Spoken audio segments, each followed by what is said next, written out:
Bonjour, merci d'être venu.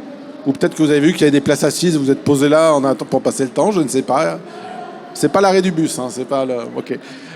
Je pars du principe que vous êtes un tout petit peu intéressé par Batman, que vous avez peut-être déjà entendu parler un petit peu de Batman. Un type en noir avec des antennes, voilà. Et que vous connaissez tous l'origine de Batman, c'est-à-dire qu'un soir ils sont partis au cinéma. Ils auraient mieux fait de faire une soirée DVD ou un truc comme ça, ou de pirater, je ne sais pas. Et les parents Wayne, ils sont restés, ont donné la motivation première au petit Bruce pour devenir Batman. Ça, c'est l'origine, dans l'histoire, au premier degré, du personnage qu'on connaît tous. Et puis, vous connaissez peut-être un petit peu le fait qu'il a été créé comme personnage de comics en 1939.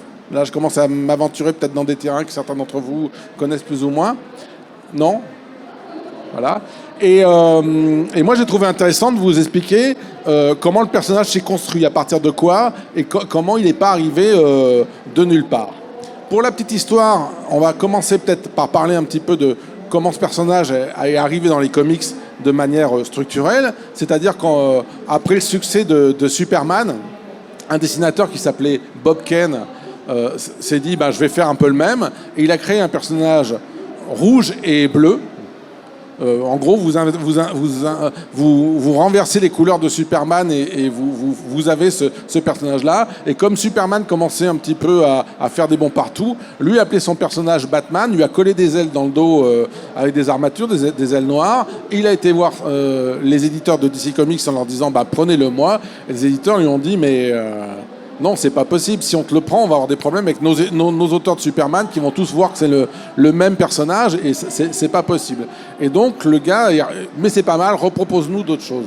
Et le type est reparti un petit peu le bec dans l'eau et il a rencontré un scénariste qui s'appelait Bill Finger et qui lui a dit pourquoi tu ferais pas ça et ça, et pourquoi ce personnage-là, finalement, si c'est un homme chauve-souris, pourquoi il a du rouge dans son costume, et pourquoi il y a plein de choses comme ça, et pourquoi tu changerais pas tout. Et on va voir ensemble un petit peu comment ces choses-là sont apparues.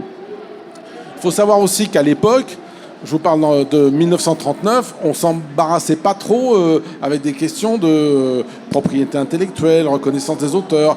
Quand on voyait une idée en face, on faisait la même avec une petite valeur ajoutée et ça passait. Là, je vais vous montrer plein de choses sur Batman, mais j'aurais pu vous faire la même chose sur Captain America. Il faut savoir que Captain America est pompé à fond sur un personnage qui s'appelait The Shield, qui a été créé presque un an avant, et c'est un miracle qu'ils n'aient pas eu de procès, même à l'époque. Donc pour Batman, et déjà l'image, non, je sais pas si vous avez, voilà, l'image que j'ai en ouverture vous laisse augurer déjà un petit peu des choses que je vais vous raconter. Pour Batman, on a l'origine, avant l'origine, on a la petite graine première qui est une pièce de théâtre à la base, écrite par une dame qui s'appelle Mary Roberts Reinhardt et qui crée d'abord une histoire, c'est un huis clos, c'est une histoire dans une maison où des gens sont un peu hantés par une espèce de tueur fou qui s'appelle The Bat, la chauve-souris. Et vous allez me dire où est le rapport.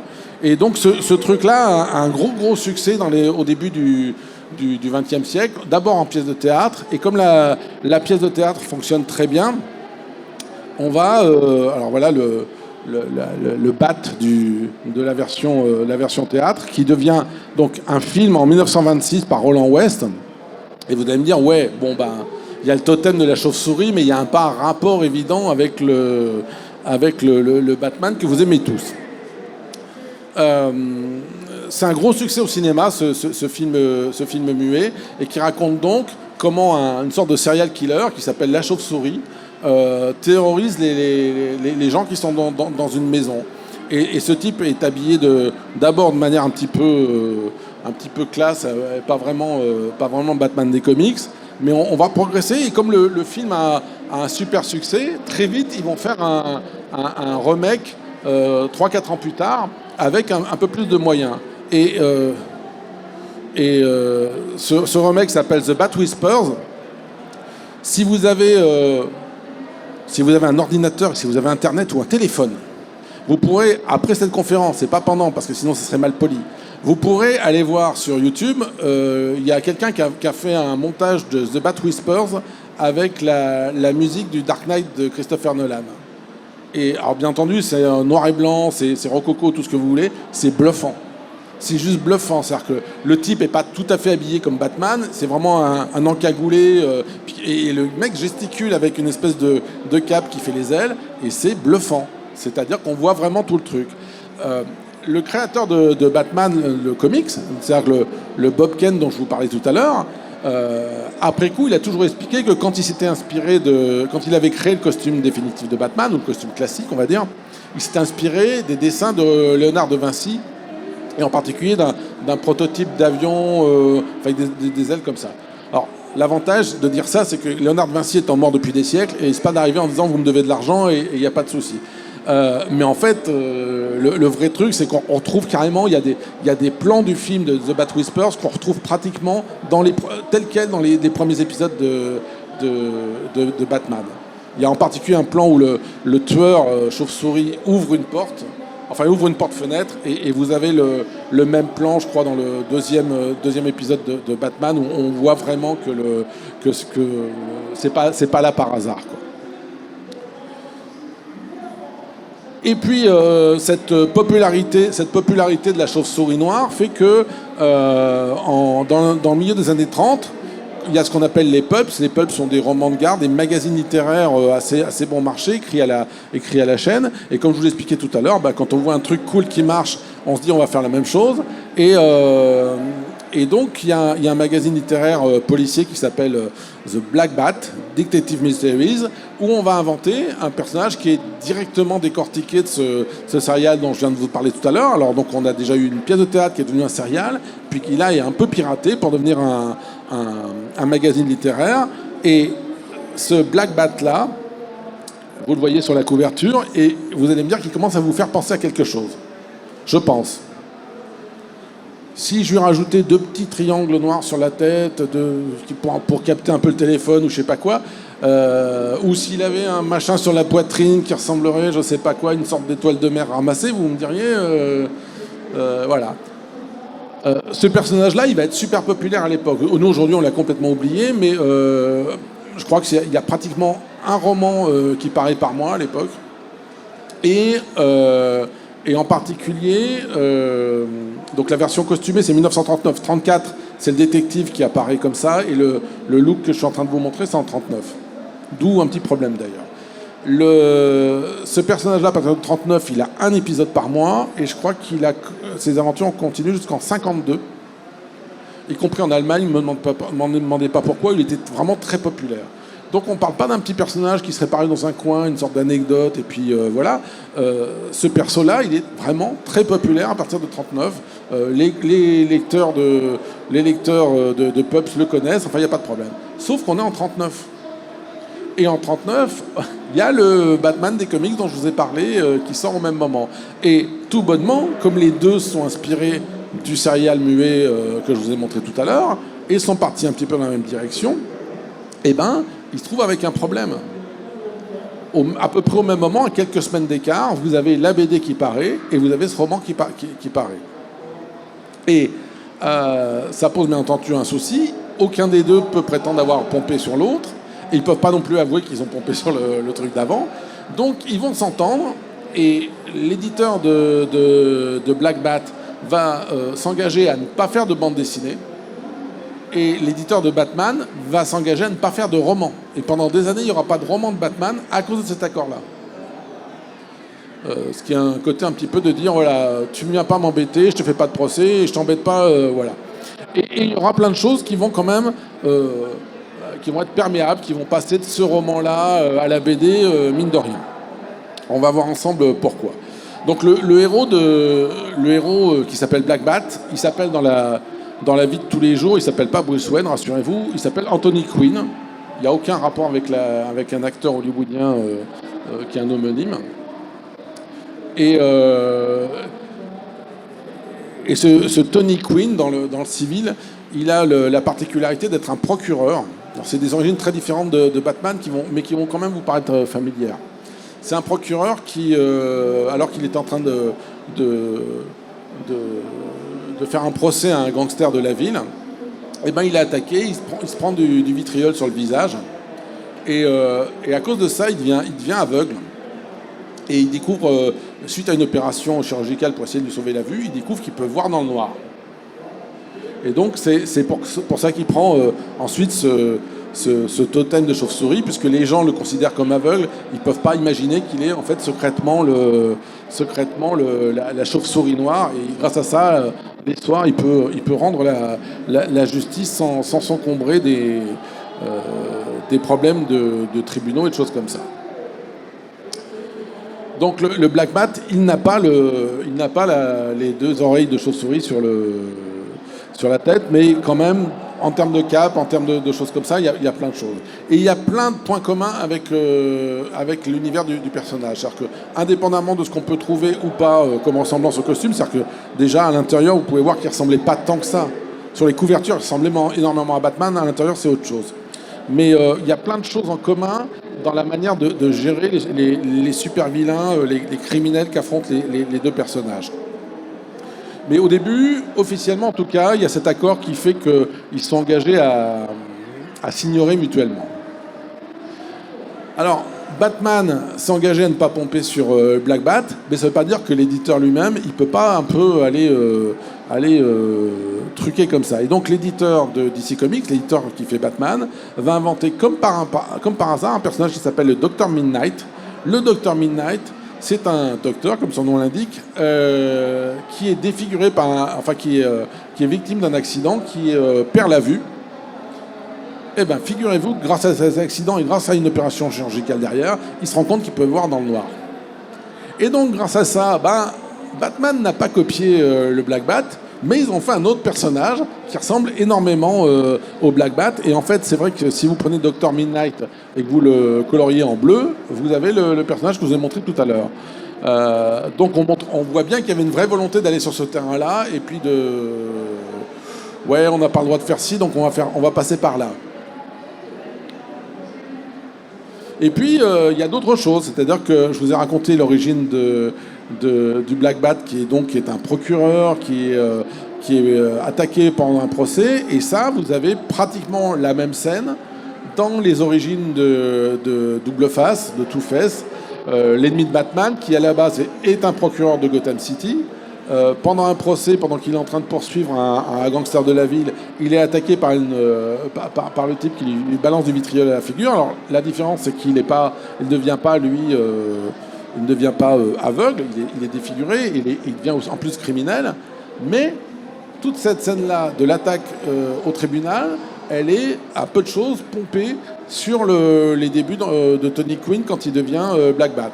Parce que, donc je vous ai expliqué que Bob Kane avait un peu regardé autre chose que le Léonard de Vinci au moment de créer Batman, mais le scénariste lui-même, Bill Finger, était un lecteur boulimique de pulp policier, et on va voir à quel point ensemble. Et donc il y a plein de petits clins d'œil comme ça, non seulement à Black Bat, mais à d'autres, qui se sont glissés dans les aventures de Batman. Des clins d'œil à des films muets, il y en a plein, je vais vous montrer quelques-uns, mais on pourrait en montrer plus. Des clins d'œil à des romans, qui sont un peu comme Black Bat, un peu oubliés maintenant, mais qui étaient dans les stands à l'époque et qui se vendaient très bien. Et donc l'origine de Double Face, en fait, c'est l'origine de Black Bat, pompé et adapté dans l'univers de Batman. Et donc vous avez déjà deux personnages de DC, sans compter Batman, qui est on va dire, le frère accidentel de Black Bat, mais vous avez déjà deux personnages de DC qui ont été créés après l'apparition de Black Bat et qui s'en inspirent directement. Ça va, vous suivez, soit vous êtes des adeptes du headbanging, soit ça va. Et puis la chose existe dans l'autre sens. C'est-à-dire que comme l'éditeur de Black Bat s'est engagé à ne pas faire de BD de Black Bat, eh ben, il va créer un personnage qui s'appelle le Masque, ce qui n'est pas très original, qui n'a pas du tout la même apparence, mais en fait, quand on regarde, c'est Black Bat avec un autre nom. C'est-à-dire que les origines sont les mêmes. C'est un type qui est procureur, qui est... enfin voilà, l'éditeur du roman Black Bat sort sa propre BD, et comme il n'a pas le droit de faire la BD Black Bat, il l'appelle autrement. Et quand vous regardez en fait précisément, je ne sais pas si on voit bien sur le... Voilà. Je ne sais pas si vous voyez bien sur la page marquée The Mask, Mais en fait, fondamentalement, le type en vert, là, avec la veste, c'est jamais que le costume de Black Bat sur lequel on a rajouté une veste verte. Alors les lecteurs faisaient pas forcément leur rapprochement à l'époque parce que voilà quoi, il y avait tellement de choses qui sortaient, mais il y a toujours eux aussi quoi, ils avaient les concurrents de DC Comics qui faisaient leur pseudo Black Bat, même s'ils n'avaient pas le droit, et eux aussi font leur pseudo Black Bat dans un coin, même s'ils sont engagés à ne pas faire de BD avec le personnage. Et donc vous pouvez voir que la différence première dans les premiers mois, c'est que le Black Bat, très vite, il va affronter des personnages sortant de l'ordinaire. Ce qui n'est pas le cas de Batman. Batman, dans les premiers mois, c'est des gangsters. Ça va venir un petit peu au bout de 3-4 épisodes. Mais il y a plein de choses particulières. C'est-à-dire que si vous regardez les... Je ne sais pas, est-ce que certains d'entre vous ont déjà lu les épisodes classiques de Batman ? En 39, par exemple, les premiers épisodes de Batman, c'est pire que l'univers de Tintin. C'est-à-dire qu'il n'y a pas une seule femme. Mais quand je dis il n'y a pas une seule femme, c'est-à-dire qu'il n'y a même pas la potiche. Il n'y a même pas la femme du maire, il n'y a même pas la banquière qui est attaquée, il n'y a même pas de serveuse dans les bars. Les 3 premiers épisodes de Batman, il n'y a que des hommes à Gotham. Parce que, je sais pas, le scénariste faisait ses débuts, peut-être qu'il n'était pas très à l'aise avec ça, il ne savait peut-être pas comment introduire des relations hommes-femmes dans ces histoires courtes. Et au bout de 2-3 épisodes, comme le personnage de Batman a un énorme succès, il commence à préparer des spin-offs. C'est-à-dire qu'il y avait la série Les Aventures de Batman qui était publiée dans un magazine qui s'appelait Detective Comics. Puis à un moment, ils se sont dit, puisque Batman, c'est la locomotive de Detective Comics, on va créer un titre parallèle, un autre mensuel qui s'appellera Batman. Et comme il y a eu un brusque besoin de créer plus de séries, de matériel, le traditionnel scénariste de Batman est parti un petit peu écrire des épisodes pour Batman. Ils ont été obligés de lâcher la bride à un nouveau type qui est venu en remplacement, qui s'appelle Garner Fox. Garner Fox, c'est le type qui a créé la Justice League après. Ça va en termes de CV dans les comics. Voilà. Et c'est aussi un type qui a créé Flash. Enfin, voilà, plein de petits... et donc, lui, il est encore plus lecteur de ce genre de trucs, et il va aller un peu dans cette direction, à la fois déjà de faire que Gotham devienne mixte, c'est-à-dire qu'à partir du 3e ou 4e épisode, qui est écrit par Garner Fox, on découvre une fiancée à Bruce Wayne, qui était là, oh mon Dieu, une femme dans l'univers de Batman, et puis il va aller aussi vers des super-vilains beaucoup plus baroques, beaucoup plus grand guignolesque peut-être pour certaines personnes, et c'est lui qui va commencer à introduire des gangsters défigurés. Il crée un personnage qu'on a un peu oublié aujourd'hui qui s'appelle le Dr Death.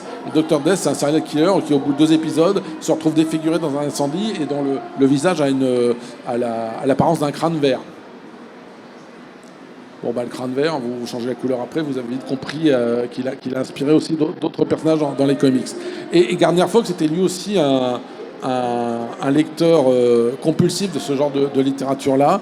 Et là aussi, il y a des points communs avec certains ennemis de Black Bat ou d'autres trucs.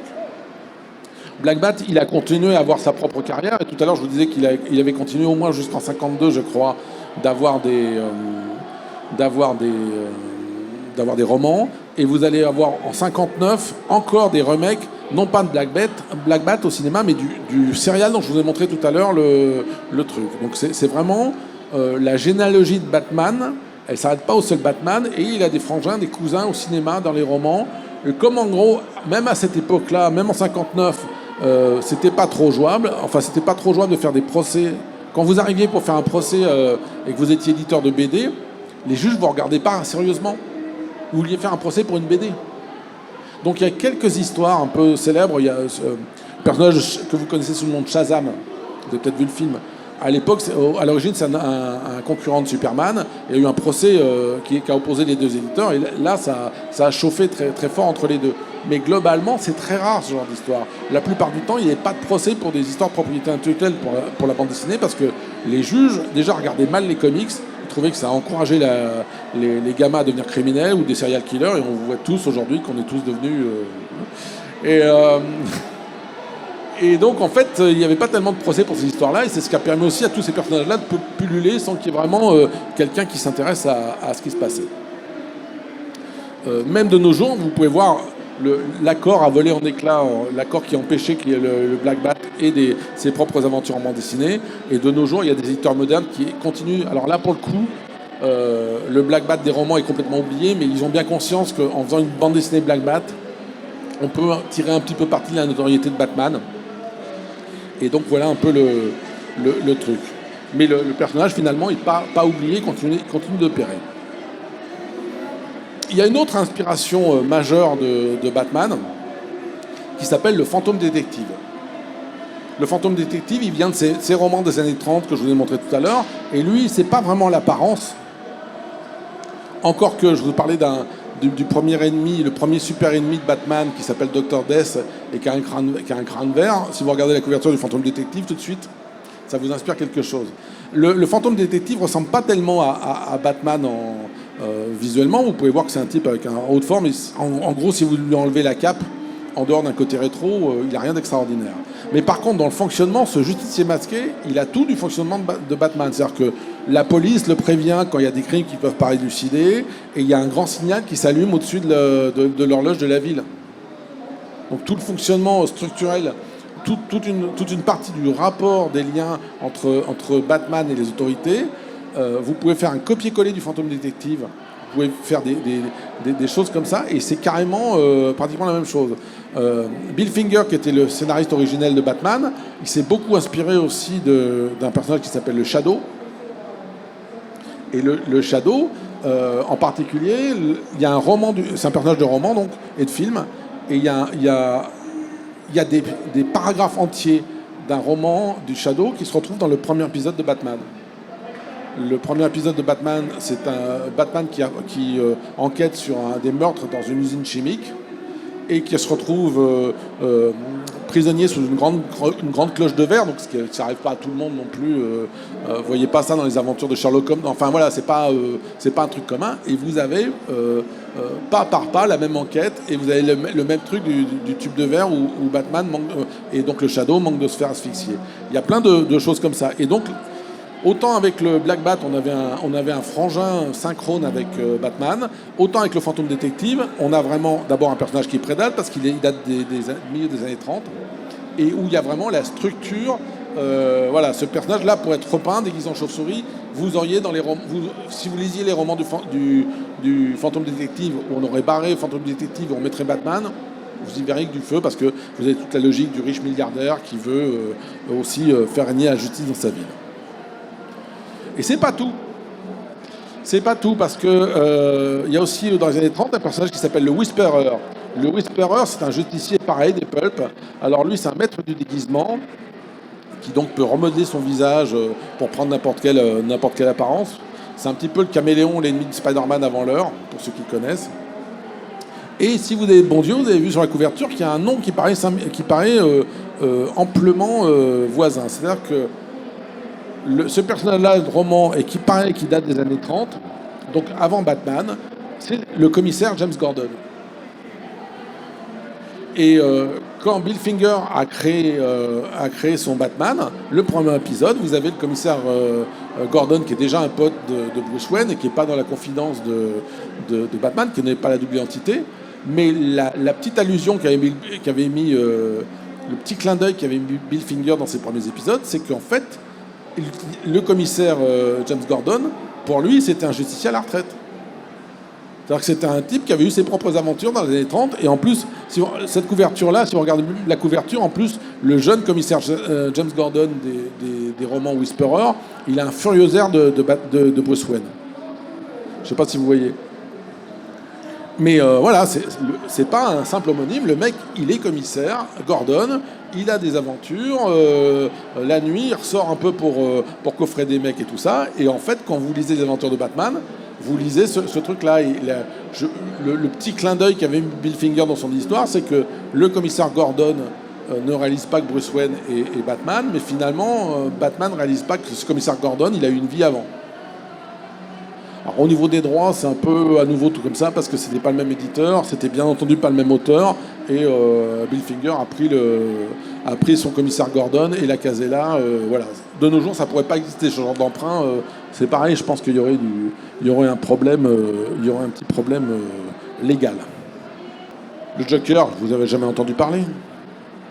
Non, pas du tout. Le Joker, lui, alors la création du Joker, elle est un peu nébuleuse parce que parmi les auteurs de Batman, ils ne se sont jamais vraiment entendus pour savoir qui avait créé le Joker. Longtemps, Bob Kane, qui était donc le dessinateur, a prétendu que de toute façon, il créait tout dans les aventures de Batman sur le plafond, ce qui n'était pas vrai. Et puis quand cette mascarade s'est effondrée, il y a eu deux écoles. Il y a eu le scénariste Bill Finger qui disait le Joker, c'est moi qui ai eu l'idée en m'inspirant d'un vieux film muet qui est L'Homme qui rit, une adaptation de Victor Hugo. Et un dessinateur secondaire de la série Batman qui s'appelle Jerry Robinson a dit non, c'est moi qui ai eu l'idée parce que un jour où on cherchait tous un nouvel ennemi à Batman, je suis rentré chez moi, j'ai cherché dans un jeu de cartes et j'ai cherché ce qu'il y avait à trouver et je suis tombé sur le Joker. Ce qui colle pas tout à fait parce que vous cherchez une idée de super vilain, si vous prenez un jeu de cartes déjà vous n'allez pas faire le 8 de cœur, quoi. C'est pas, ça colle pas. Donc en fait la chose la plus sage à faire, sans doute de mélanger les deux origines. C'est-à-dire que Bill Finger a vraisemblablement voulu créer un ennemi qui s'appelait le Joker en s'inspirant de ce film muet. Et vous pouvez voir sur la photo quand même que si on recolorisait le truc, c'est bluffant. Et puis Jerry Robinson, en rentrant chez lui, a regardé la gueule qu'avait un Joker dans son jeu de cartes et est tombé sur les couleurs qu'on connaît pour le personnage. Donc le Joker, lui aussi, il est passé par une case serial et roman avant, puisqu'on peut le lier au roman de Victor Hugo. Au point d'ailleurs que si vous avez en tête les films de Christopher Nolan, le film de Christopher Nolan avec le Joker, il y a des allusions directes à cette origine-là, parce que classiquement, normalement, le Joker n'est pas défiguré, enfin pas physiquement défiguré, il est recolorié, mais il n'a pas de balafre. Dans le roman de Victor Hugo, L'Homme qui rit, ce type-là est surnommé L'Homme qui rit parce qu'il est balafré. Dans son enfance, il a été passé au couteau d'un truc à l'autre. Et en faisant le choix de défigurer de manière non seulement colorisée, mais vraiment en lui rajoutant les cicatrices sur le visage, et en faisant un personnage en plus qui est anarchiste, ce qui était le personnage de Victor Hugo, et ce qui est moins d'habitude le Joker, le Joker de Christopher Nolan, il reconnaît à fond cette filiation-là. Et même le côté d'être insaisissable et de raconter à tout le monde comment la manière dont il a été passé au couteau, il le raconte de 2-3 manières différentes dans le film, finalement c'est aussi une manière de ramener à Victor Hugo. Voilà, je m'occupe aussi d'un podcast qui s'appelle Aventure Fiction, et dans le dernier épisode je parle pendant une 50aine de minutes de David Bernried, qui a été un scénariste oublié de Batman. Donc si vous voulez aller prolonger un petit peu ça, il y a un moyen et c'est gratuit, c'est sans danger. Est-ce que vous avez des questions? On a quelques questions, je vous écoute. On se posait la question de l'origine du pingouin. L'origine du pingouin, alors là pour le coup c'est vraiment une création de Bill Finger sans s'inspirer de grand-chose de littéraire ou de film. En fait, la petite histoire, c'est qu'il cherchait un nouveau super ennemi, un nouveau super gangster à opposer à Batman, et il n'arrivait pas à trouver. Et d'après ce que j'ai lu dans une interview de son fils, la petite histoire voudrait qu'il soit parti se promener, prendre l'air avec sa femme, qu'il y avait des risques de pluie, ils ont pris un parapluie, et comme il séchait, sa femme a commencé à lui dire « Mais pourquoi tu ne ferais pas un ennemi qui serait obsédé par les parapluies ?» Et donc, c'est le parapluie, qui est une arme traditionnelle du pingouin, qui a d'abord décidé du personnage, et après, en discutant avec sa femme, ils ont dit il pourrait avoir l'air d'un espèce de majordome un peu qui serait le contraire de Batman, qui serait un peu bedonnant, voilà. Et c'est comme ça que c'est lors d'une promenade un jour où il risquait de pleuvoir que le pingouin a été inventé. Le côté animal est venu après parce que tout simplement ils se sont rendus compte en définissant le personnage, en inventant ce personnage petit, dodu et compagnie, qui pouvait avoir une démarche de pingouin, et que voilà, c'est comme ça que c'est resté. On vous écoute. Bonjour, je voulais savoir le début de Gueule d'argile, s'il vous plaît. Alors, Gueule d'argile, il y a plusieurs étapes, parce que le personnage des années 30, c'est pas du tout le personnage malléable que vous connaissez. Parce que je pense que vous êtes plutôt familier avec le Gueule d'argile, qui a un paquet d'argile humain, quoi, qui peut prendre n'importe quelle configuration. Et en fait, dans les années 30. C'est lui aussi un des premiers super criminels qu'affronte Batman, ou on va dire un des premiers criminels grotesques qu'affronte Batman. Et c'est un acteur qui est un petit peu inspiré de différents acteurs de l'époque, qui est maître du déguisement et qui veut se venger d'un producteur qui ne veut plus l'utiliser parce qu'il est trop vieux. Et donc le mec commence à saboter le plateau de tournage d'un film. Et Batman et Robin arrivent, et bien entendu, ils arrêtent tout ça. Si ce n'est que, ça, je viens de vous raconter l'origine au premier degré à l'intérieur du récit, mais en fait, vous avez la même enquête du Black Bat. Le Black Bat a d'abord affronté un personnage qui fait pareil, qui est défiguré, qui est un maître du déguisement et qui va saboter comme ça sur un plateau de tournage, et Black Bat va être obligé de l'arrêter. Donc ça fait partie, lui aussi, des enfants un petit peu détournés des autres versions de Batman. Après, ça, c'est une sorte d'acteur, on va dire qu'on pourrait un peu le comparer à Fantomas. C'est-à-dire que ce gars-là, il a pas c'est jamais qu'un humain qui se déguise.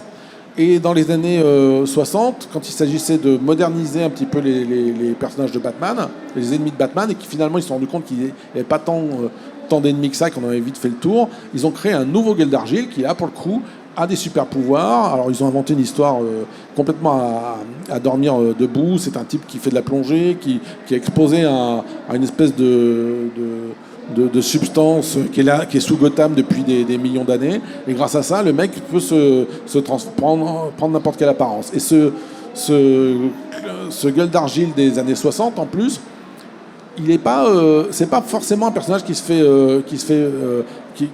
va se faire passer pour Bruce Wayne. C'est surtout un personnage qui peut se transformer en n'importe quoi. Donc il y a des épisodes où il se transforme en licorne, en créature ailée à Pégase. Il y a beaucoup d'épisodes comme ça. Et c'est surtout un criminel beaucoup plus féroce que ce qu'on voit aujourd'hui avec les dessins animés. C'est que ce type-là décide que finalement il est peut-être le plus puissant de Gotham, et qui va essayer de détrôner par exemple le Joker. Et il y a une ou deux sagas où ils appellent ça la guerre du Joker et de Geldargil, parce que le Geldargil se fait passer pour le Joker et essaie de lui piquer son empire. Et en un sens, c'est un personnage qui est vachement plus intéressant parce qu'il a beaucoup plus d'ambition. Et depuis les années 80-90, ils ont fusionné les deux personnages, c'est-à-dire qu'ils ont pris cet acteur et décidé que ça avait toujours été lui, Geldargil, avec les super pouvoirs. Ils en ont fait une version composite qui est le même au niveau des pouvoirs, mais qui est un peu moins intéressant parce qu'il n'a pas cette ambition de la version des années 60. La version des années 60, c'est vraiment un serial killer. C'est-à-dire, ça rigole pas. Le type veut vraiment prendre le contrôle de la pègre à Gotham. Donc si jamais, je pense qu'il y a eu quelques épisodes comme ça qui ont été republiés par Urban. Si vous pouvez jeter un coup d'œil, les dessins sont un peu rococo, mais la version des années 60, c'est celle qui a la plus ambition d'une certaine manière. Et Ra's al Ghul et la Ligue des Ombres, il existe depuis quand ? Alors Ra's al Ghul et la Ligue des Ombres, ça existe depuis les débuts des années 70. Et là, pour le coup, oui, il y a un petit côté pulp aussi, mais c'est vraiment plus général. C'est-à-dire que là, pour le coup, ils n'ont pas été prendre un personnage qu'ils ont pompé. C'est un personnage qui a surtout été pensé par Denny O'Neil et Neil Adams, donc les créateurs de l'époque, comme un personnage qui, d'office, met en difficulté Batman. C'est-à-dire qu'en gros, je crois que c'est pratiquement la première case où on le voit, le type, il est déjà dans la Batcave. Il rentre dans la Batcave, il fait « ouais, je sais qui tu es », voilà quoi.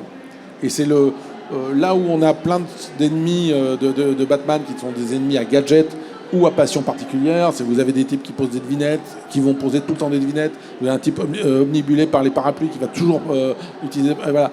Le Ra's al Ghul, il n'a pas cette manie-là, mais c'est son gimmick, c'est que d'office, quoi. Le mec, il est arrivé, il met déjà Batman en difficulté parce qu'il sait qui il est. Et c'est comme ça qu'ils vont, après, qu'ils vont rajouter des choses. Ra's al Ghul, dans les premiers épisodes, n'est pas un immortel. Ça va venir 3-4 sagas après. Parce que ils vont utiliser Ra's al Ghul une ou deux fois, puis ils vont se dire que bon, le gimmick du mec qui sait que Batman et Bruce Wayne, ça colle pas trop et qu'il faut s'en débarrasser, donc il y a un épisode où il meurt. Et puis, comme le personnage est populaire, et ben en fait, l'épisode d'après, on va se rendre compte qu'il y avait un truc dont je n'avais jamais parlé avant, qui est le puits de Lazare, et grâce à ça, il peut se ressusciter. Et donc, il y a c'est presque un procédé de création accidentelle, quoi. C'est-à-dire que le puits de Lazare, il n'est pas dans les premiers épisodes, et il est là au début pour justifier la résurrection de Ra's al Ghul. Et il est même pas, c'est censé même limite un truc à un coup. C'est-à-dire qu'on n'est pas censé avoir 36 puits de Lazare sur Terre. et en fait, ça va devenir petit à petit un truc qui fait la marque du personnage. Et bon, la Ligue des Assassins, au demeurant, c'est plutôt les goons, quoi. C'est les brutes qui sont censés travailler avec le personnage. Ils n'ont pas une profondeur qui est forcément aussi recherchée que ça. C'est venu sur la longueur, mais pas dans l'intention des auteurs. Je voulais savoir les origines du Sphinx, s'il vous plaît. Alors, le Sphinx, c'est 48, il le crée en 48, et c'est à ce moment-là où, en fait, il n'y avait pas beaucoup de super-vilains qui marchaient bien chez Batman.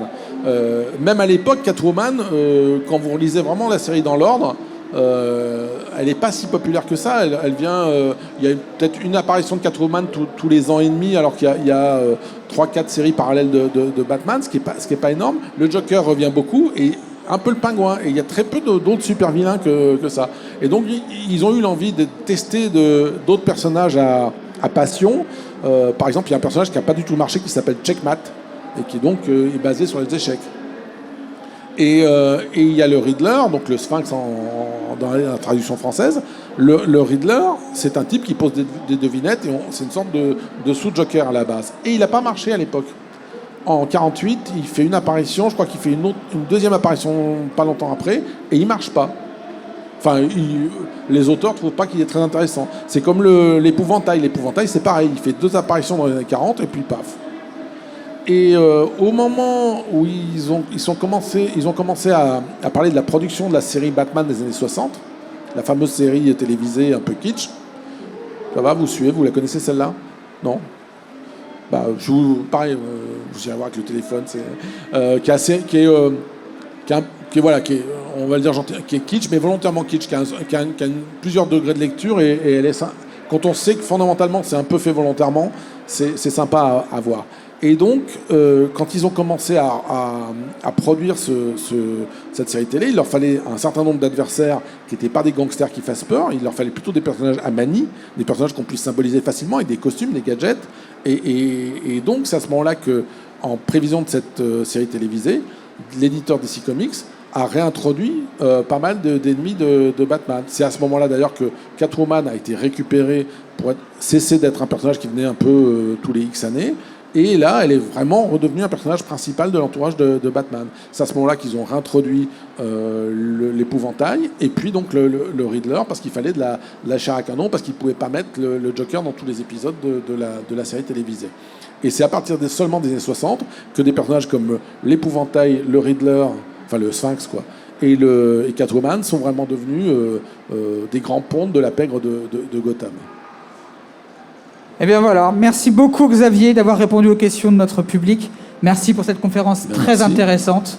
Je suis encore là, si vous avez des questions, après, sur le côté, on va libérer l'écran et l'espace de conférence. Avant de terminer, quelles sont tes actualités, Xavier ? Eh bien donc, je vous parlais du podcast, et puis là, j'ai pas mal de projets, et il faut absolument que je vous parle aussi d'un projet. J'ai bossé pendant ces dernières années sur un truc qui va sortir chez Monolith, qui est un éditeur de jeux de rôle, et on fait le guide de Gotham City.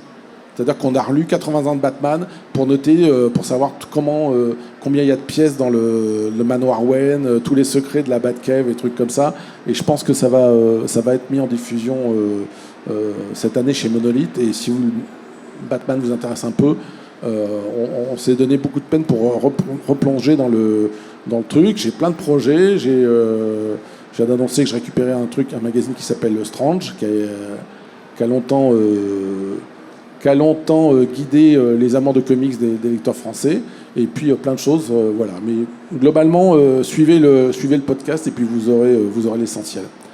Bonne journée, bon festival. À bientôt. Mesdames, Messieurs, Xavier Fournier.